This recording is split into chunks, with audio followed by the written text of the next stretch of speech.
Here we go.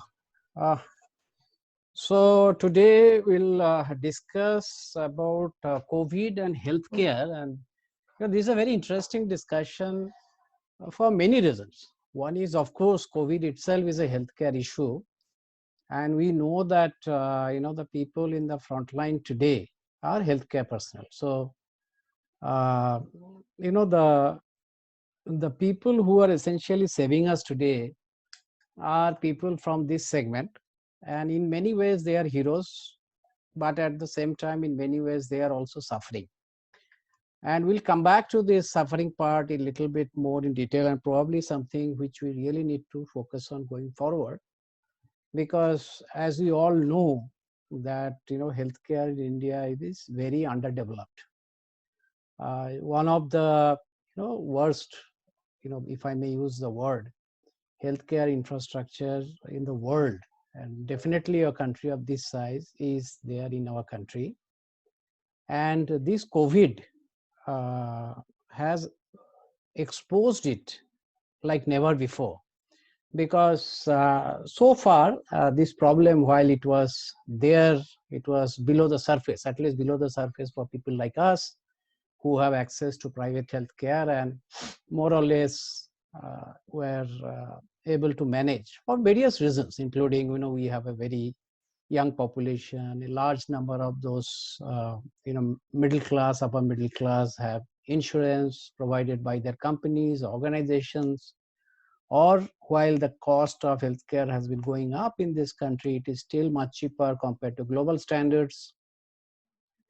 And also, the healthcare in this country had been much more conservative than countries like US. So when I say conservative, it means that in US, anything happens, they essentially try to go not the clinical way but the surgical way. They want to just remove that part of the body if that is something they can do.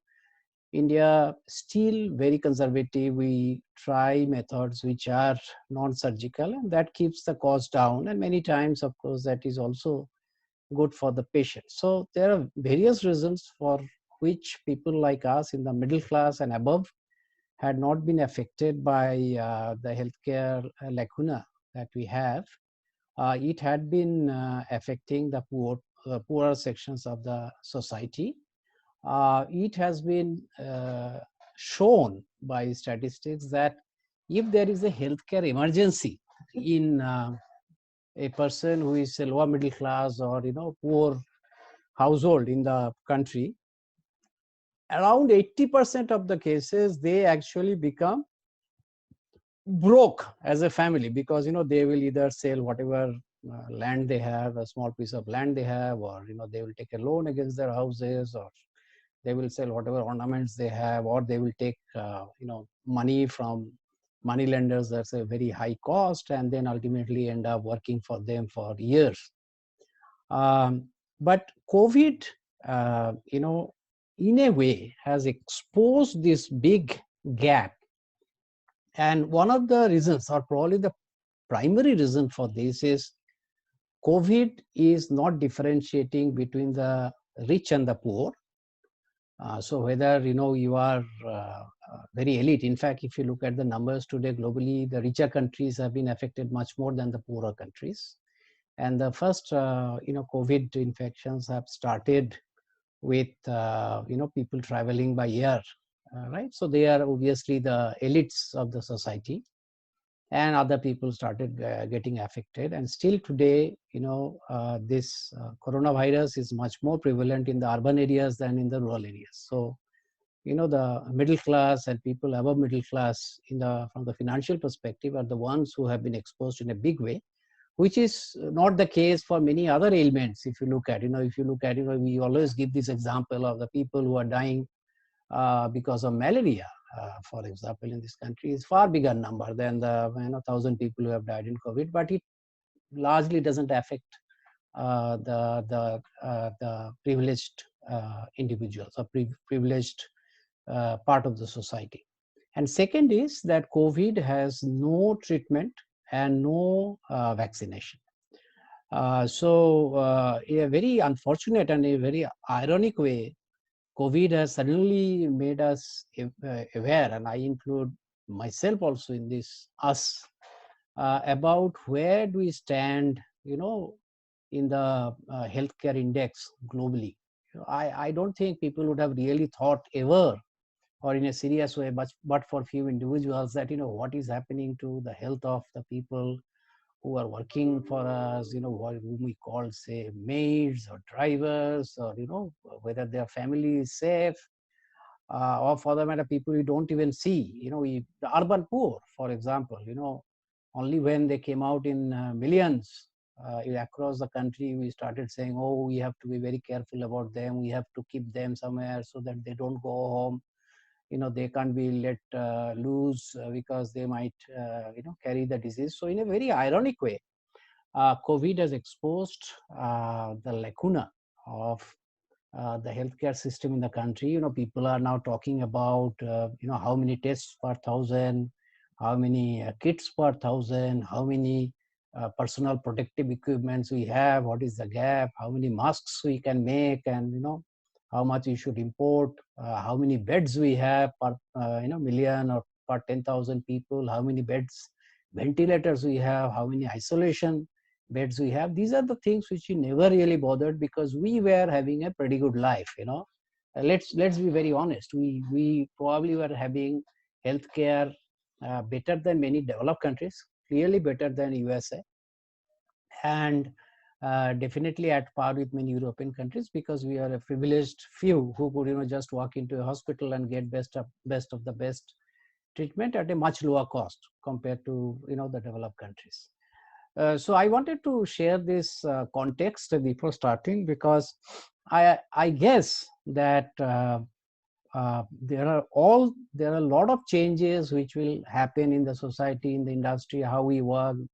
We have been discussing over last so many days, but probably healthcare will see a fundamental shift, because for the first time, we are really looking at the basics, right? And the other area which we neglect in the same way, but probably there had not been so similar incidents so far, is education. If you look at education also, like healthcare, it is also, the better of people go to the private universities and the premier colleges and get a good life. Large part of the population don't get a chance. But then, nothing similar to COVID has hit us to really bother about how the people who are below, certain level of income are getting educated, whether they can even read 1, 2, 3, 4 or ABCD. But suddenly the healthcare has come as to the forefront, and possibly there will be a significant amount of changes which will be brought in because of this COVID incident in India, in the healthcare perspective. And that will not just be, more spending, but, which obviously we are very, very low, but, working on the infrastructure, looking at whether we can have more doctors, more nurses, more paramedic people. Can we, make things like, as we call, alternative medicines? I'm not saying quack sort of alternative medicines, but alternative medicines which are proven, more widely available. Can we, beef up the healthcare data of the country's population? Can we have better research and development? Because we have seen that, at this point of time, while we are probably one of the largest exporter of, um, generic drugs in the world, probably we are the largest, but, our fundamentals in terms of building something ab initio, building a new drug is really, really poor, right? We have found that even for basic things like masks and, PPEs, we have to import from, China in large numbers because our manufacturing facilities are not ready. I'm not even talking of ventilators and stuff like that, right? So that is where probably a lot of thinking will go in, because now the context have changed and people have started thinking that healthcare is not just for me and my family and some more people I know. Healthcare is something which we need as a society as a whole. And if you look at Western countries, they have obviously performed badly so far as Corona is concerned, but large number of Western countries has a very, very developed healthcare system, because they essentially want to, US is an exception. It is really bad. But if you look at European countries, a large number of them believe in universal healthcare and look at that everybody should have a health which is beyond the not below a permissible, not below a level which is not acceptable. And there are many other countries in Asia, for example, Japan, Singapore is of course a extraordinary country. Even Sri Lanka and all, if you look at, they are significantly ahead of us in healthcare. Bhutan is ahead of us in healthcare. I'm talking of these countries also, which even Bangladesh is a little ahead of us in terms of healthcare facilities available. So I'll move into this. I will take the few slides. We have of course looked at multiple segments. I just summed up: education, retail, healthcare, manufacturing, agriculture, BFSI, and maybe a few more sessions will complete the whole gamut of the industry. This is a healthcare snapshot, which I just wanted to you to have a look. Healthcare in India is a state subject, which we know, but it is not as simple as it's just a state subject. You have a lot of policies are defined by the central government, and you are seeing that happening today. That central government is playing a very, very big role. Of course, the current situation is also extraordinary situation. We have National Disaster Management Act in place, because of which a lot of state powers have been taken over by the central government. For example, PPEs, masks, the central government is, or the test kits, central government is managing. Normally, they may not be doing that. But there are a few things I just wanted to highlight. One is that our healthcare system, we have a three-tier primarily healthcare system. We have this something called subcenter, around 150,000, 56,000 subcenters are there in the country. There is a criteria, I think one for every 8,000 people or so, we have to have a subcenter. The subcenter will typically have a doctor and a nurse, and doctor will be coming maybe not every day, 2 or 3 times a week. It is essentially to do a very basic intervention, look at the patients who have some early symptoms, or primarily to take care of the expectant mothers. Not primarily, one of the big jobs is to take care of the expectant mothers and the newborns. And for that, they are, of course, supported by another set of workers called ASHA. I am just forgetting the full form, ASHA workers, who actually go house to house and keep in touch with women or on the family way, and who have kids below 1 year and all.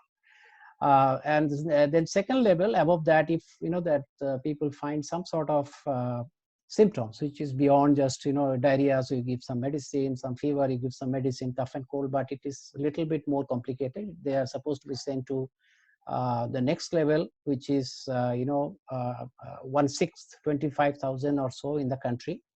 And then at the next level, we have this community health center, around 5,600.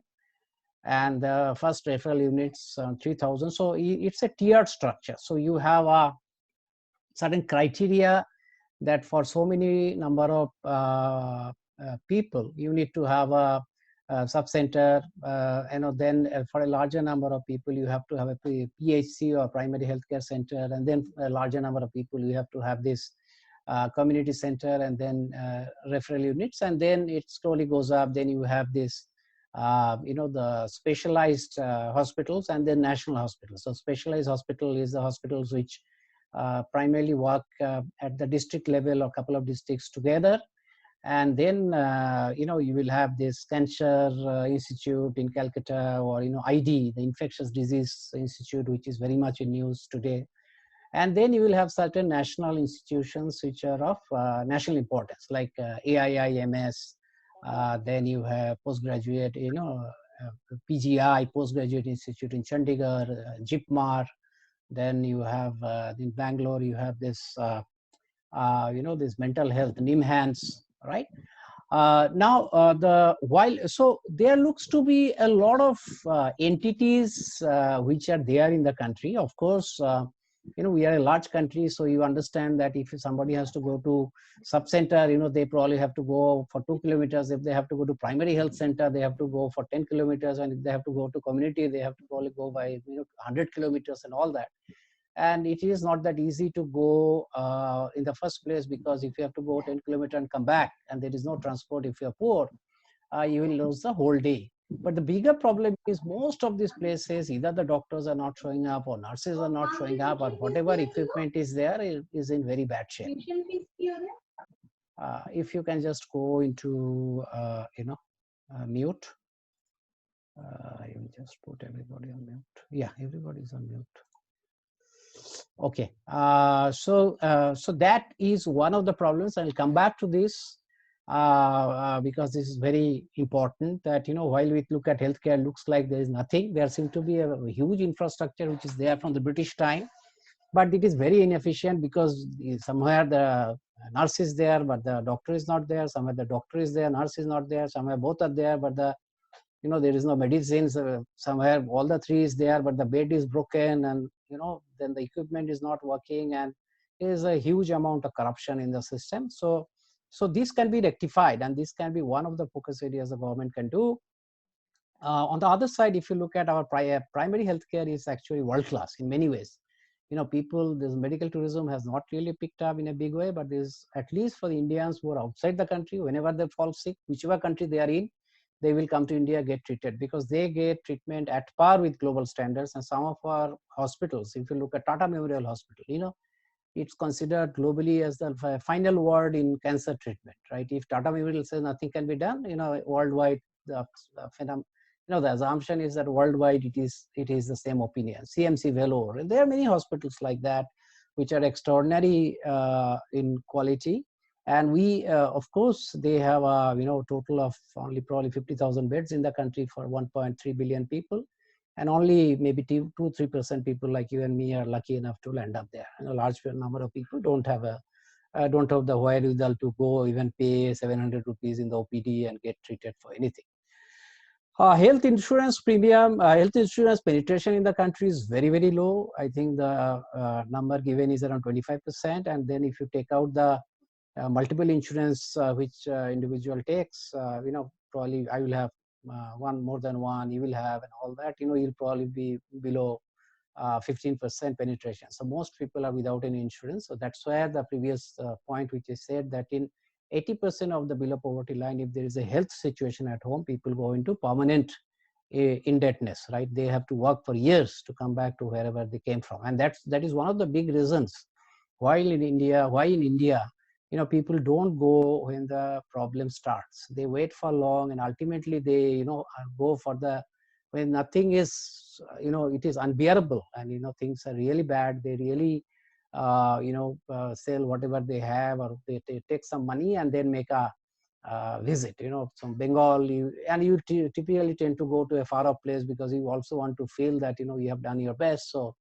people will go from Bengal to Vellore, or Bengal to, they will come to Bangalore, or they will go to Delhi, and the folks will be just the supporting folks will be essentially on the streets because they have no money, and more often than not the person will not recover because they have come there at very late stage. So you lose the person, you have a huge amount of personal family cost, and the third point is, of course, you also lose a lot of money, right?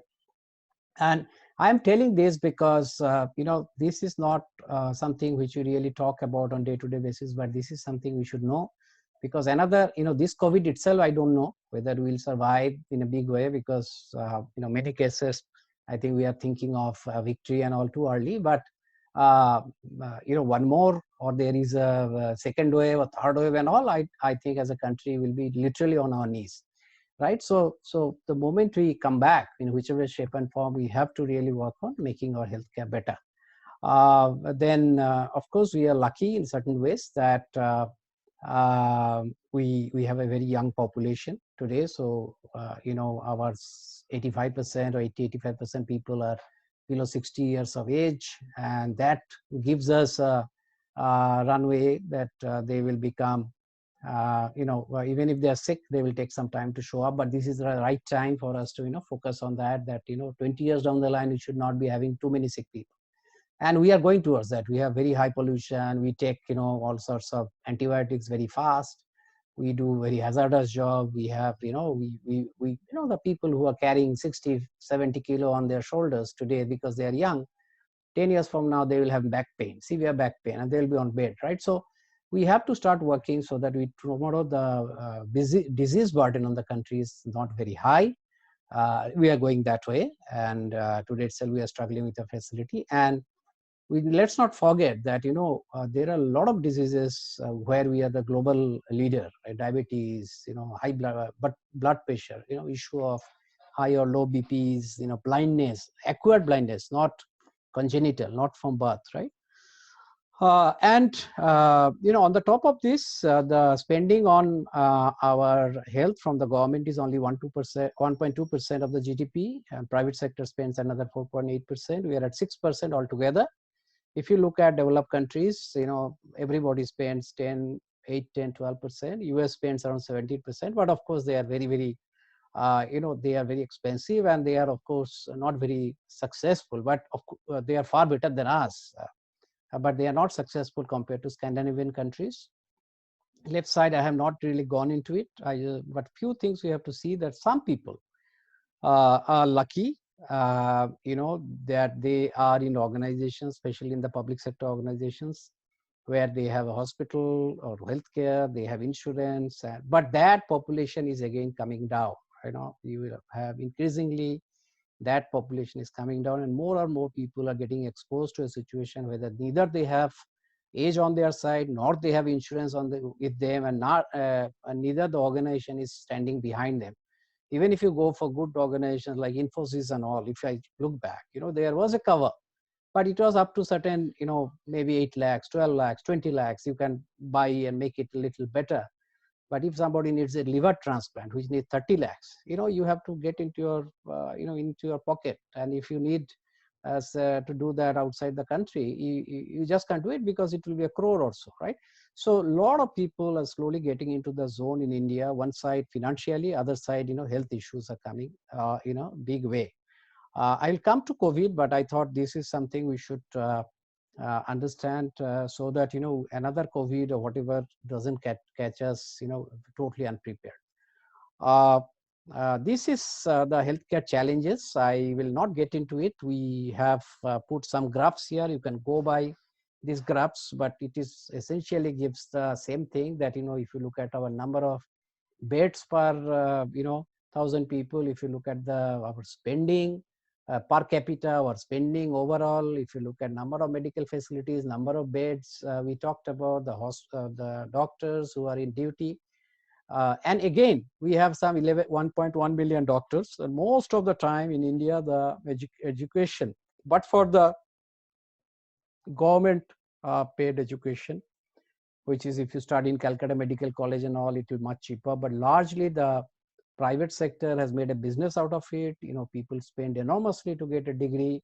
They don't learn much, and then they are under tremendous pressure to recover that money. So everybody wants to go out.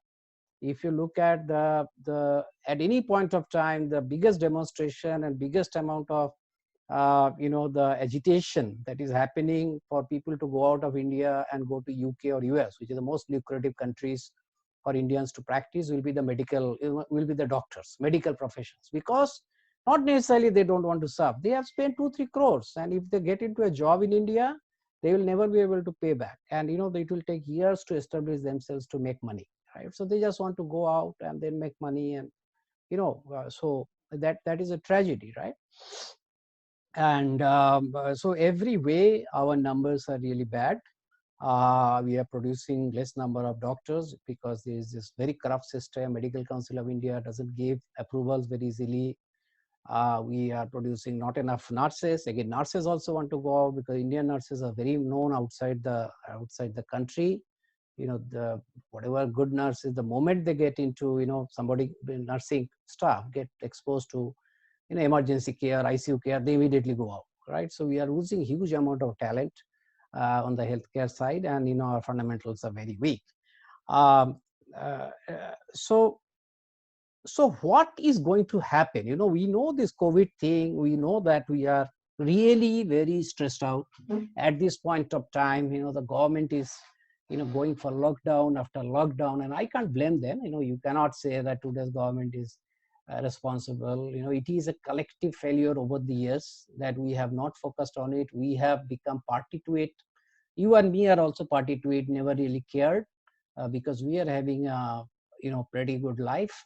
But time has come for us to look at how to improve the healthcare system, because healthcare is one area which, at least the likes of COVID, and COVID is not, by the way, not the first one. We have discussed in the very first session, if you recollect, that there are even this HX, NX variety, there are 146 type of viruses are there.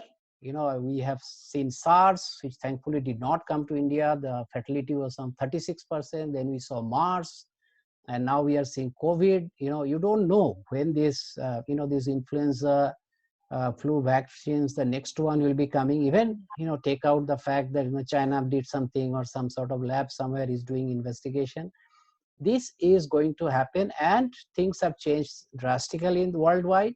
One is that people are traveling much more. Everybody is going everywhere, so things get transmitted very fast, and you can't stop it. Second is the large number of people have become physically inactive, and because of being inside, the type of jobs which you are doing, which is you can call it white collar job in India, or things like in US, where people have probably become the average age of US people are much more. Their life expectancy is 85 years, so there are so many older people. Then people have moved out of open air. Those countries again has cleaned their environment so much that anything new made them vulnerable. In our other side, our is third world countries or developing countries have become so polluted that we have become vulnerable in another way, that our systems already damaged. So we have to really be careful, and we have seen that likes of Bill Gates or George Bush or so many people have been talking about something similar, and it is going to happen again. So what will happen? How do we change ourselves going forward? I'm talking of in the context of India. So I think that in the last few years, maybe last 10 years or so, we have seen a lot of startup activity in the healthcare space. Okay, now if you look at healthcare as a area, it's a very large area. Of course, you have this healthcare providers, which are the doctors and nurses. Then there is infrastructure to help them, which is the hospitals or this, whatever. Then this pharmaceutical, which gives the drugs. Then you have the medical devices and all of that. We have seen a lot of startups, but we have not seen, so let's take the pharmaceutical thing. So pharmaceutical, India had become very successful.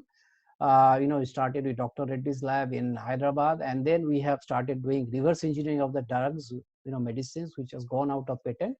India doesn't give product patent, we give process patent. So if anybody can take a medicine which is out of patent, we can reverse engineering it, we can produce it, and we actually go for generic drugs. But that exposes us today, because tomorrow if the vaccine is, say, priced at $100,000, I mean, just saying, there are medicines which cost like that, per year. Somebody makes it very expensive, maybe even $100. How can we actually afford it? And that will have a patent for 15 years or whatever the time is, right? So pharmaceutical, our fundamental research is weak. If you look at medical devices, we are completely dependent on the likes of Siemens and GE. On the healthcare side, a lot of new startups has happened, but it is all about efficiency. So you have a Porsche. I'll go to the next slide actually and show some of these. Porsche is whole health at home. Practo is you find a doctor on your device. Pharmacy, NetMeds is you get medicine using an app.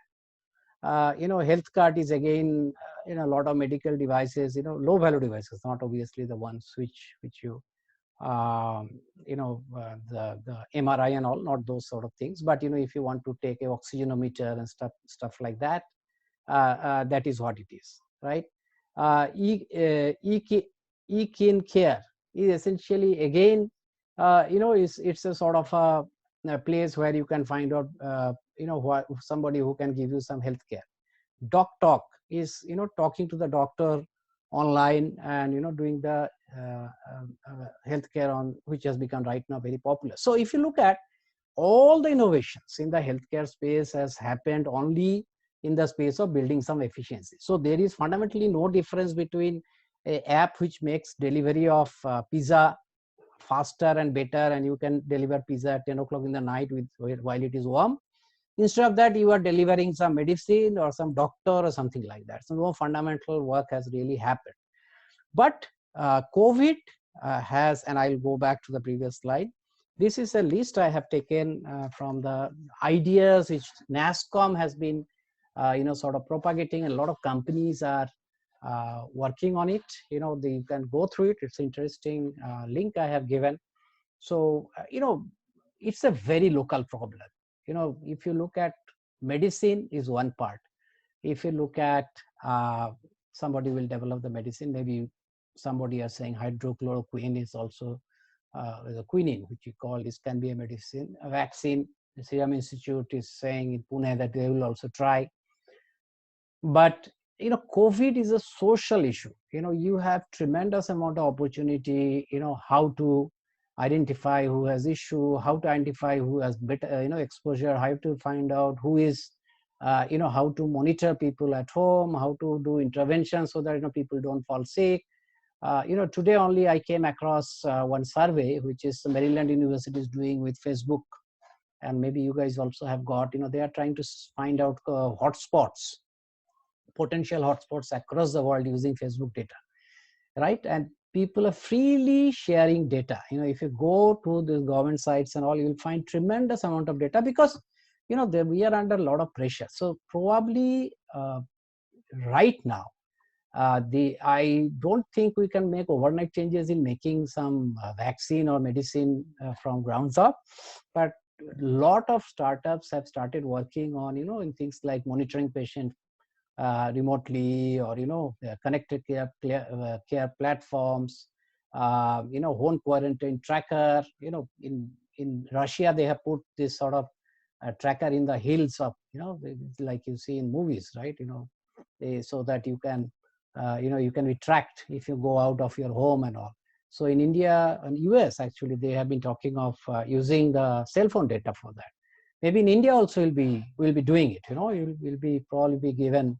We'll have to give. I don't know how it will pan out. What are the sort of test kits? Tomorrow if I want to get tested, right? Why do I get tested?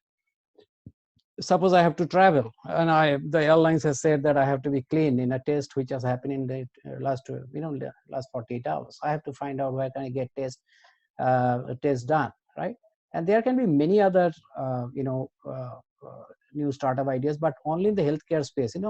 How to identify, how to find out mobility. What sort of people are more mobile? Why? How to curtail the mobility? How to do surveillance? How to do tracing? Tracing is a very physical process now.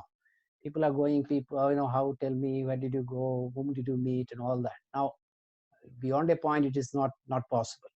And I am hoping that government will make some big changes, allow more colleges to come up, allow foreign investments to happen, drug development we talked about. Obviously, we have to, we are leaders in generic because we don't give product patent, but then that also makes nobody interested in making drugs in the first place, because even if you make it, there is no protection for your drug in India. Right. So if Biocon makes a drug today and they might go to US and get a patent that will be protected for 15 years. But in India, they cannot take the drug, and they cannot even get a patent for the drug because we don't even recognize product patents. So they have to first do it, then they have to go to FDA, Food and Drug Agency in US, go through a process for 6-7 years, spend some couple of $1 billion, and then come back to India and sell it. Right. By that time, market is gone. So we have to rethink how to do it. Drug development is something we should do. Maybe we should look at some of our fundamental drugs which come from the natural resources and stuff like that. Make in India, definitely there is a big start which has happened. I see that yesterday only I was talking to a friend of mine who said that they are getting PPE design. They have got from the Medical Council of India. They got the stuff. They were actually garment makers. Now they are making, they have made 100,000 PPEs. Of course, the raw material has come from China, but Going forward, probably it will come from India. Um, Barefoot doctors is a concept which was used in China many years back during the time of Mao. It is a very interesting concept that, instead of having no doctors at all, why don't you allow people like the pharmacists. Most of us go to pharmacy, a shop close by and go and say, I am having so and so, I am having throat infection, blah, blah, blah, and you get a medicine, right? So what happens is these guys ultimately end up giving you some antibiotic.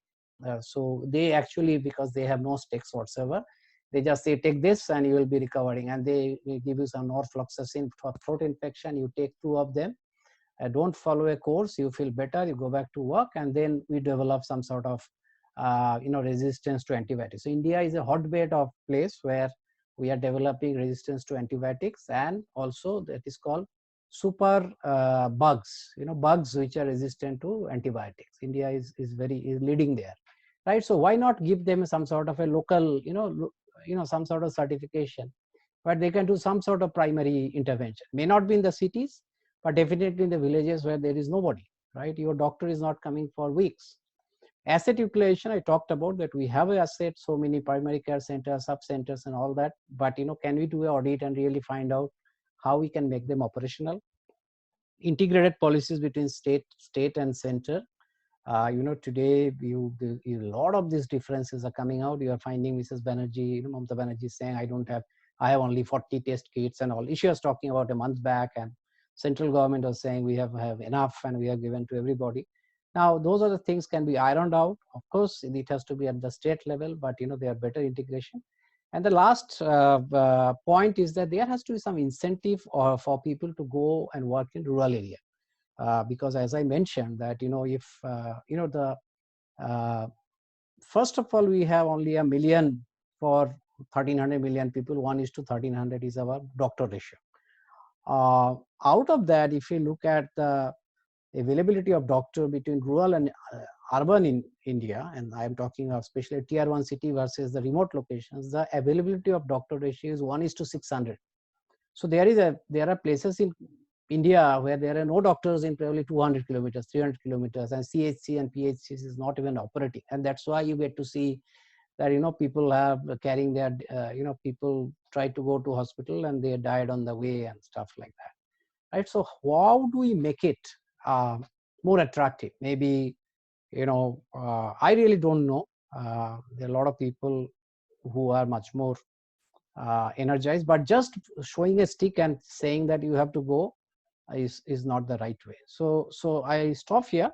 I of course has given as usual some references and all that, and I'll come back and talk about high tech and discrete manufacturing. This is essentially the high tech industry, which the industries which make industrial controllers, industries which make embedded systems, the chips, there's a very interesting industry not developed much in India, but I wanted to share this because it's a globally very large industry and we don't talk much about it because it doesn't exist. If you go to China, they'll be talking about this. But I'll come back and I'll try to sum up. My summary is like this.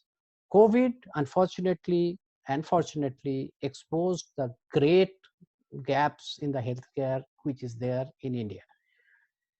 We, for the first time, the privileged class, except few exceptions, have faced something which is affecting the rich and the poor, the privileged, the underprivileged. It doesn't make any discrimination. And we, for the first time, probably started thinking that what is happening to the people who is poor, what is happening to the migrant, how is the health of my maid, is the doctor, is the driver safe, is he a carrier, is she a carrier? Now, today we are in decent shape, probably compared to many countries, and I pray that we remain there. But we are on knife's edge, and this is not something we should have. Obviously we have done some good works, but it could have been even better had we had a, I'm not saying that any healthcare system would be adequate. Italy had second best healthcare system in the whole of Europe after UK, but they also collapsed, right? The numbers become so large. So we have done a lot of good things, but we are on tenterhooks. We know that many government hospitals today, people are suffering. Let's face it, it is we are getting cases personally, sometimes forwards is that it's happening. So these are God's, this is a sort of a opportunity for us to make some strides, adequately support the change some policies, support some good people who has the understanding and bring them in positions of power. It is very corrupt area. I'm told that every MP, at least 50% of the MP have some way or other has a hospital in this country, and they don't want it to be broken. I don't know, but now things have gone far beyond that. And if we can create an ecosystem of startups to be successful beyond just efficiency, and make some policy changes, including the things like product patent, rather than only the process patent, we can use this opportunity to significantly improve our healthcare system, and of course some efficiency, asset utilization, and maybe taking our spending to slowly towards 5% over a period of time of the GDP. So I'll stop here, and I will open it. Yeah. So yeah.